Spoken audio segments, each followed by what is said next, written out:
Yes, my dear students, today we are going to summarize chapter number 10, that is The Beggar, and it has been written by Anton Chekhov. ठीक है, इस chapter का नाम क्या है? Bagger. The bagger इस chapter का नाम है और किसने लिखा है? एंटन चेखोव ने. बैगर का मीनिंग क्या होता है आपको पता ही होगा. बैगर होता है जो भिखारी होता है, जो मांगता है. ठीक है, तो अब इसकी इंट्रोडक्शन हम पढ़ लेते हैं पहले.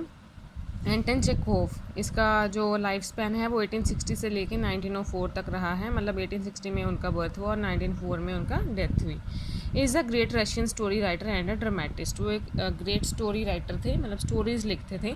और वो क्या था उनका, और ड्रामेटिस्ट थे, वो ड्रामाज भी लिखते थे. He was born in a small town Taganrog on the coast of the Black Sea. तो ये जगह बताई गई है कि वो टगनरोग में उनकी जो है वहाँ पे उनका जन्म हुआ, जो किस भी कोस्ट पे था, ब्लैक सी की कोस्ट पे था. ठीक है, तो उनकी जो अर्लियर स्टोरीज़ थी वो पब्लिश हुई कौन से टाइटल के अंडर? Party coloured stories. ठीक है, पार्टी कलर्ड स्टोरीज़ के अंडर उनकी जो स्टोरीज़ थी वो पब्लिश हुई और वो धीरे धीरे बहुत फेमस हो गए. और उनको मास्टर हम कह सकते हैं in what might be called the art of distillation of compressing into fewest clearest possible syllables the spirit and sense of a scene. तो ये से इनका यही मतलब है कि he is, we can consider him the best. मतलब जो राइटर्स हैं उनमें से जो फ्यू राइटर्स हैं जो बहुत ही अच्छे हैं, तो उनमें हम उनका नाम ले सकते हैं.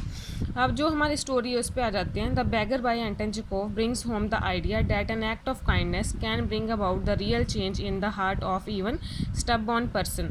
तो कहते हैं कि इस स्टोरी का जो मेन मोटिव क्या है इसके पीछे, कि जो एक्ट ऑफ काइंडनेस है, कि कई बार हम जब किसी के लिए बहुत काइंड हो जाते हैं, उसको बहुत अच्छे से डील करते हैं, प्यार से बात करते हैं. ठीक है, तो can bring about real change in the heart of even stubborn person.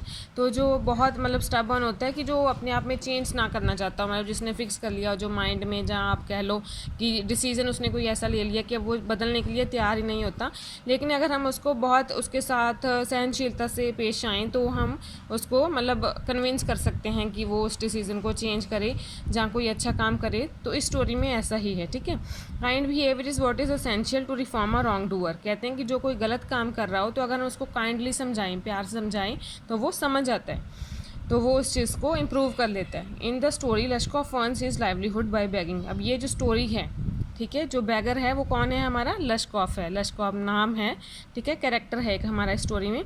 तो लश्कोफ जो है वो अर्न मतलब कमाता कैसे है अपनी ज़िंदगी के लिए? बैगिंग, मांग के, भिखारी है वो. He is a शर्कर. शर्कर होता है कि लेज़ी. ठीक है, वो लेज़ी है, काम नहीं करना चाहता. फिर है he refuse to change himself even when he is given work by surgery. तो वो रिफ्यूज़ करता है, मना कर देता है कि मैं अपने आप को चेंज नहीं करना चाहता, इवन जब उसको काम प्रोवाइड किया गया किसके द्वारा? सर्जरी. सर्जरी भी एक हमारा कैरेक्टर है इसमें. ठीक है, आगे हम पढ़ेंगे उसके बारे में और डिटेल में.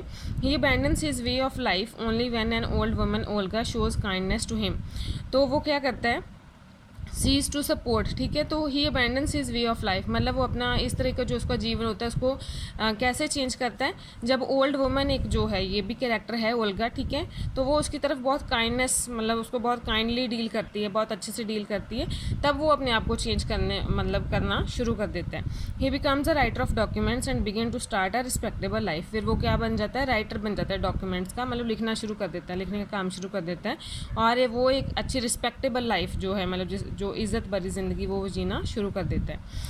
अब हम इसकी समरी पे आ जाते हैं. Advocate Sergei's meeting with the bagger.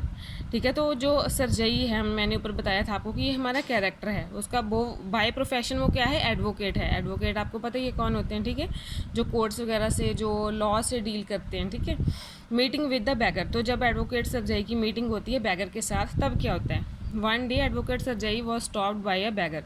तो एक दिन एडवोकेट सरजई को कौन रोकता है? बैगर रोकता है. And asked him to have pity on him. और वो कहता है, बैगर उसको बोलता है कि तुम मेरे ऊपर तरस खाओ. ठीक है, हेल्प मी, मतलब उसको हेल्प करने के लिए कहता है. He had nothing to eat. वो कहता है कि मेरे पास खाने के लिए कुछ नहीं है. बैगर कह रहा है ये बात किसको? एडवोकेट सरजई को. He said that he had been a school teacher for 8 years. वो कहता है कि मैं 8 साल क्या रहा हूँ? स्कूल टीचर की जॉब मैंने की है. That he had lost the job, that he had lost the job, और अब वो कहता है कि मेरी जो जॉब है वो मैं खो चुका हूँ।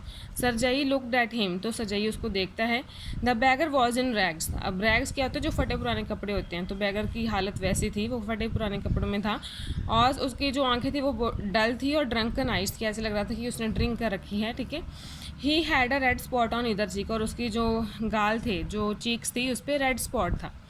अब he had one high and one low shoe, अब उसने शूज़ कैसे डाले हुए थे, एक तो जो शू था वो हाई था और दूसरा लो था, मतलब दोनों शूज़ एक जैसे नहीं थे। सरजई रिकोगनाइज हिम, रिकोगनाइज होता है कि आप पहचान लिया, सरजई ने उसको पहचान लिया।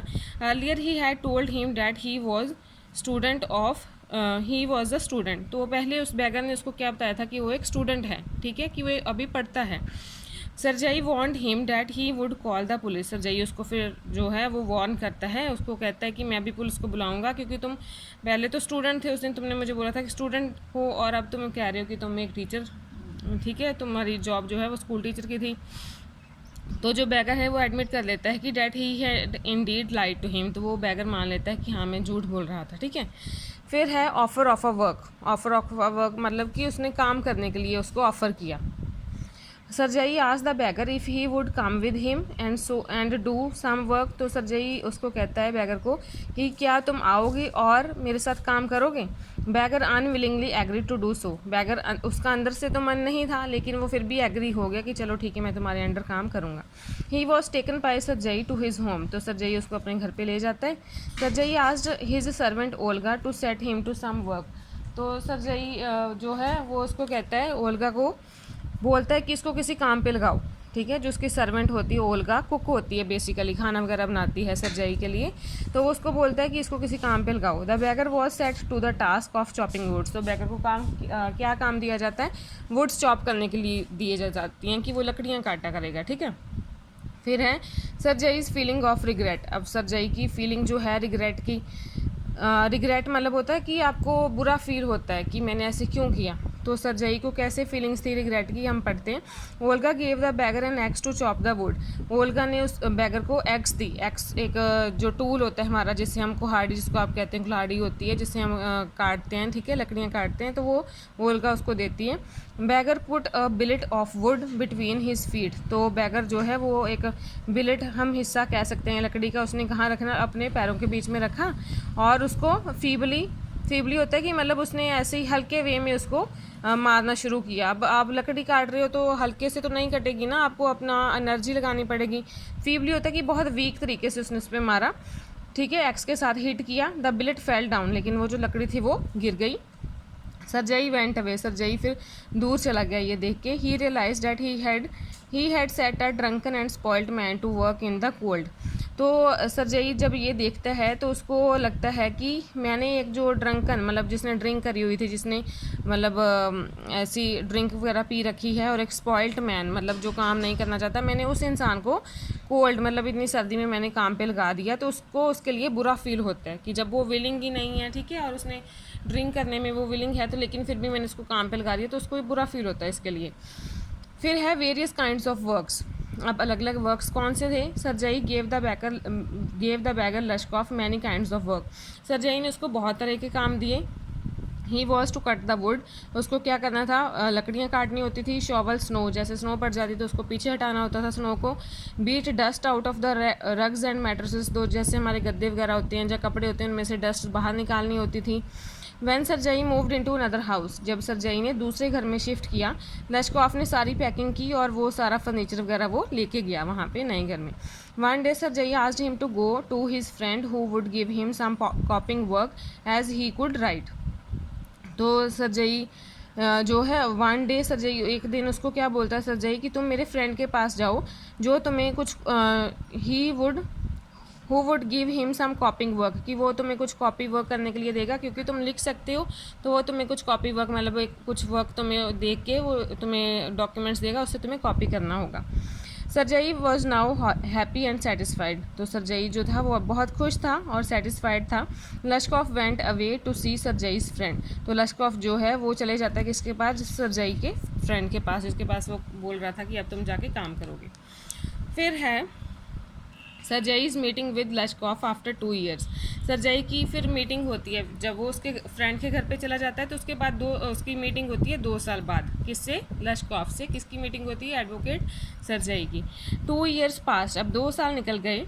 One evening Sergei went to a theatre. एक इवनिंग क्या हुआ, सरजाई जो था वो थिएटर में गया। थिएटर क्या होता है? यहाँ पे आप मूवीज़ देखते हो, ठीक है, सिनेमा हॉल जिसको आप बोलते हो। तो वहाँ पे गया तो he saw लश्कॉफ near the ticket window. तो उसने क्या देखा? लश्कॉफ को देखा टिकट विंडो के पास। ही फाउंड लश्कॉफ इन अ करली फर एंड सील स्किन कैप। तो उसने लश्कॉफ को देखा कि उसने करली फर जो होती है जैसे आपने कैप्स वगैरह आपकी जैकेट की होती हैं जिस पे फर लगी होती है, ठीक है। और एंड सील स्किन कैप, कैसी कैप डाली थी उसने? सील स्किन, जो ऊपर से जैसे आपने देखी होगी पतली सी कैप होती है, आगे बस उतने सिर ही कवर करती है वो, वैसी cap. He asked him how he was. तो उसने सरजई ने उसको पूछा कि तुम कैसे हो, लश्कॉफ से पूछा। Lushkoff told him that now as a notary he was earning 35 roubles a month. तो लश्कॉफ उसको क्या बताता है कि मैं नोटरी के जो मेरी पोस्ट है अभी वहाँ काम कर रहा हूँ मैं नोटरी के लिए। नोटरी क्या होता है? जैसे आपने देखा होगा एडवोकेट्स होते हैं, उनके नीचे जो एफिडेविट वगैरह बनाते हैं, ठीक है, तो उनको हम नोटरी वर्क कहते हैं। तो कहता है कि अब मैं वो काम कर रहा हूँ और मेरी अर्निंग कितनी है? 35 रूबल्स है, मतलब एक मंथ की मेरी सैलरी कितनी है? 35 रूबल्स, ठीक है। He thank Sergei for what he had done for him. और वो थैंक यू बोलता है सरजई को कि तुमने जो कुछ भी मेरे लिए किया वो बहुत, मतलब मैं उसके लिए तुम्हारा वो थैंक यू उसको पे करता है, अपनी ओबीडियंस पे करता है। फिर है देन ही थैंक्ड ओल्गा। और वो कहता है कि मैं ओल्गा को भी थैंक यू करना चाहता हूँ जो कि कुक थी, who had actually changed him. और वो कहता है कि उसी ने मुझे चेंज किया है। अब है ओल्गास काइंडनेस। अब आप देखिए ओल्गास काइंडनेस कैसे। Lushkoff told Sergei how Olga would rebuke him for his many lapses and then weep.